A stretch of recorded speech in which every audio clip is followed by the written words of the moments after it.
increase म्हणजेच volume increase double केलं, volume double केलं तर प्रेशर काय होईल, हाफ.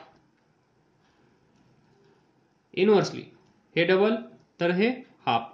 इथे पहा व्हॉल्यूम डिक्रीज, तर व्हॉल्यूम हाफ केलं तर प्रेशर काय होईल, डबल. तर पहा या दोघांचा प्रोडक्ट घ्या किती येईल, 1. या दोघांचा प्रोडक्ट घ्या किती येईल, 1. म्हणजेच product PV is equal to constant.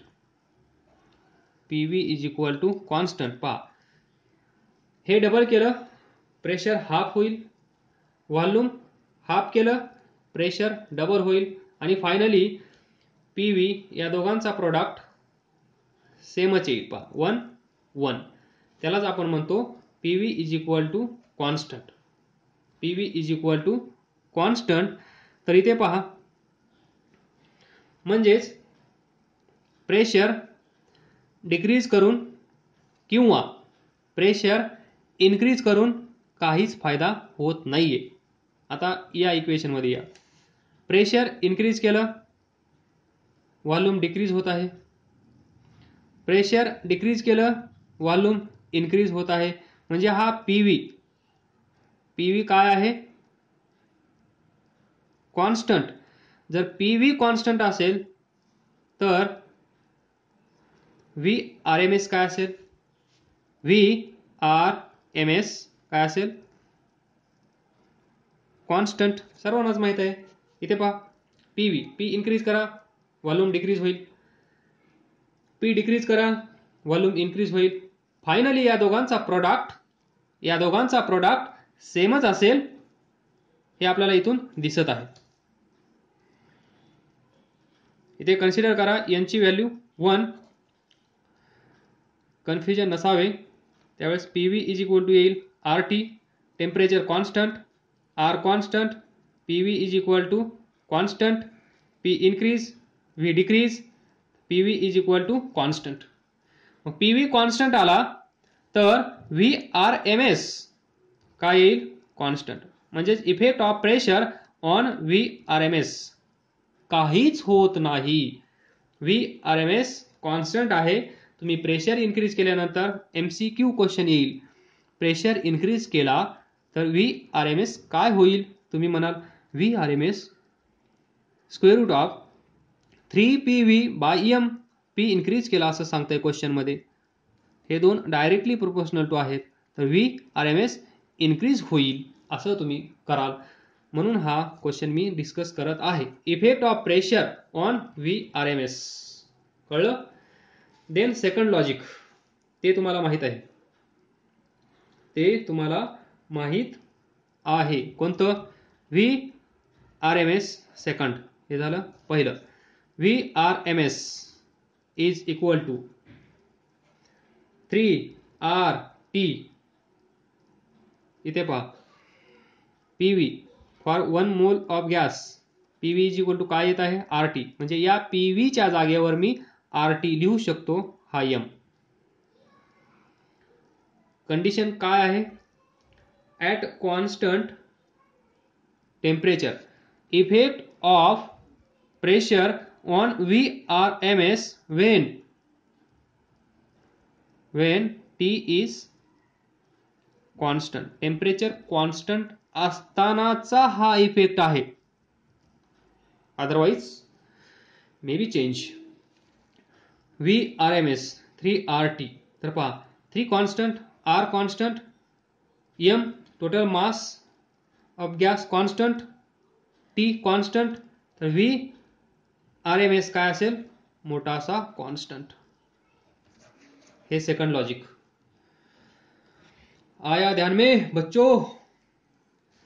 ये है फिजिक्स, बहुत घुमा घुमा के कहीं पे भी लेके जाता है. Next question, why hydrogen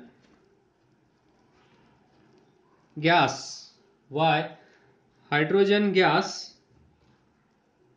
has highest VRMS, बड़ा सा question mark. Why hydrogen gas has highest VRMS? Hydrogen gas मॉलिक्यूलचा VRMS root mean square speed सर्वात जास्त का आहे? तर हे पण तुम्हाला सांगता येईल. तर ते आहे VRMS is equal to square root of 3RT divided by m naught, where m naught is molecular weight. What is m naught? M naught is a molecular weight, लक्षात ठेवा. And molecular weight of molecular weight of hydrogen gas is very low. Molecular weight m naught of hydrogen gas is lowest. म्हणजेच पहा, temperature constant, R constant, 3 constant, तर VRMS m naught काय असेल? m naught. If m naught is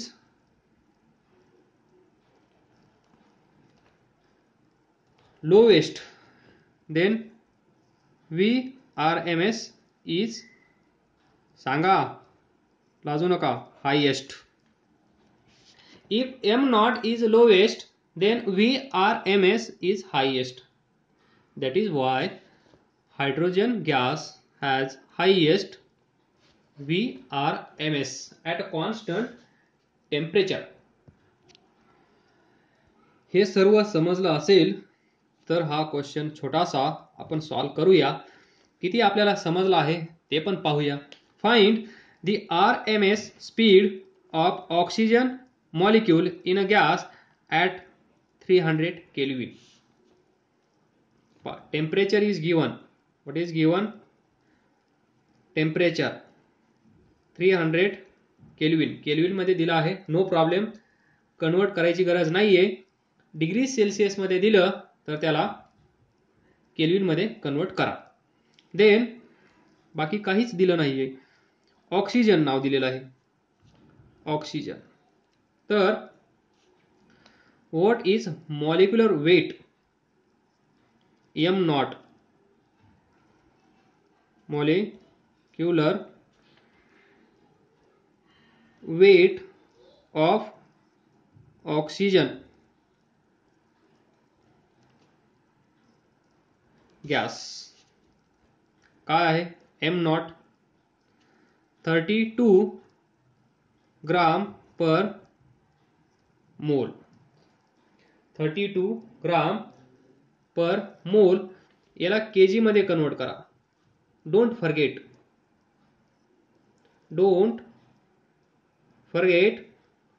to do this conversion.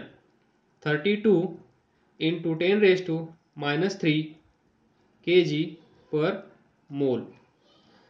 बरोबर आहे? 329 नाही हा, जी ग्राम. अजून काय दिलं आहे?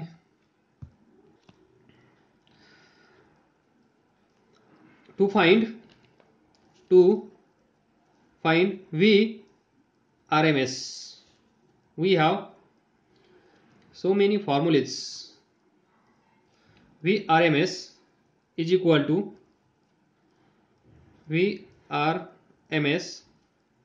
to 3RT divided by m naught. जे मॅच होत आहे तोच फॉर्म्युला आपण सिलेक्ट करत आहोत. ऑक्सिजन आहे म्हणजे ऑक्सिजनचं मॉलिक्युलर वेट आपल्याला माहित असणार, याचा प्रश्न सॉल्व्ह होणार. टी टेम्परेचर त्यांनी दिलेलं आहे, याचा प्रश्न सॉल्व्ह होणार. आर युनिव्हर्सल गॅस कॉन्स्टंट, हे कॉन्स्टंट आहे. 3 चा प्रॉब्लेम नाहीये, त्यामुळे हा फॉर्म्युला इथे जादू करू शकतो. तर करा मग जादू आणि सांगा answer. 3 R 8.314, temperature 300, molecular weight 32 into 10⁻³ answer देतो. कॅल्क्युलेशन तुम्ही करा. 483 metre per second. This is the RMS root mean square speed of oxygen molecule.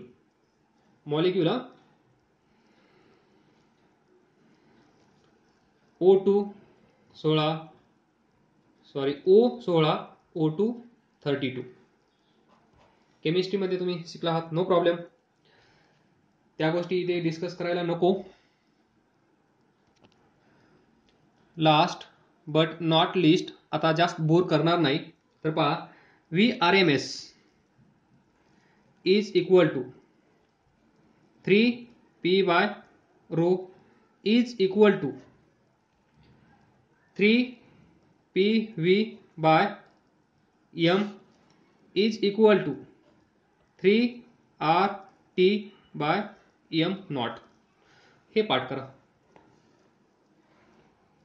आलं लक्षात? P प्रेशर, अजून rho density, V volume, T absolute temperature, R universal gas constant, this M total mass of gas, this is molecular weight of gas, molar mass of gas in kg. कॅल्क्युलेशनच्या वेळेस kg मध्ये kg per मोल. हे 3 फॉर्म्युले पहा. आणि small question on this. VRMS, that is root mean square speed of the gas molecule, is independent on number of gas molecules. पहा, या फॉर्म्युल्यामध्ये number of gas molecules, that is N, number of gas molecule, हा N या फॉर्म्युल्यामध्ये आहे का? नाही. हा N या फॉर्म्युल्यामध्ये आहे का? नाही. हा N या फॉर्म्युल्यामध्ये आहे का? नाही. याचा अर्थ हा जो कंटेनर आहे, या कंटेनरमध्ये हे गॅस मॉलिक्यूल आहेत. या कंटेनरमध्ये हे गॅस मॉलिक्यूल्स आहेत. हे किती आहेत? N म्हणजे नंबर ऑफ गॅस मॉलिक्यूल्स. हा जो कंटेनर आहे, या कंटेनरमध्ये 10 मॉलिक्यूल्स आहेत, 100 आहेत, 1000 आहेत, 10,000 आहेत, 10⁵ आहेत. याच्याशी काहीच देणं घेणं नाहीये या फॉर्म्युल्यापासून. पहा, या तिन्ही फॉर्म्युल्यामध्ये पहा, ही टर्म अवेलेबल नाहीये, नंबर ऑफ गॅस मॉलिक्यूल्स. म्हणजे नंबर ऑफ गॅस मॉलिक्यूल्स प्रॉब्लेममध्ये दिले असतील, नाही दिले असतील तर आपल्यावर काहीच परिणाम होणार नाही. VRMS हे नाही दिला असता, तुम्ही VRMS फाइंड करू शकता. That is VRMS do not depend on number of, दिसतंय, do not depend on number of gas molecules in this vessel. सर्व कहाणी सुरू झाली या N पासून, पण शेवटीच याची गरज आपल्याला पडत नाहीये. प्रत्येक वेळेस आपण number of gas molecules, number of gas molecules, number of gas molecules असं म्हणत आलो आहोत, पण शेवटी आपण याला सोडून चाललो आहोत. याची गरज आपल्याला कुठेच पडत नाहीये. याच्यापासूनच आपण सुरुवात केली आणि त्याचीच आज आपल्याला गरज नाही. जाऊ द्या, हे भाषण नको. फिजिक्स. तर माझ्या मते सर्व तुमच्या लक्षात आला असेल अशी अपेक्षा करतो आणि पुढच्या लेक्चरची वाट पाहतो. पुढच्या लेक्चरमध्ये एक नवीन टॉपिक घेऊन भेटूया आपण सर्वजण लॉकडाऊन झाल्यानंतर. थँक्यू. All the best.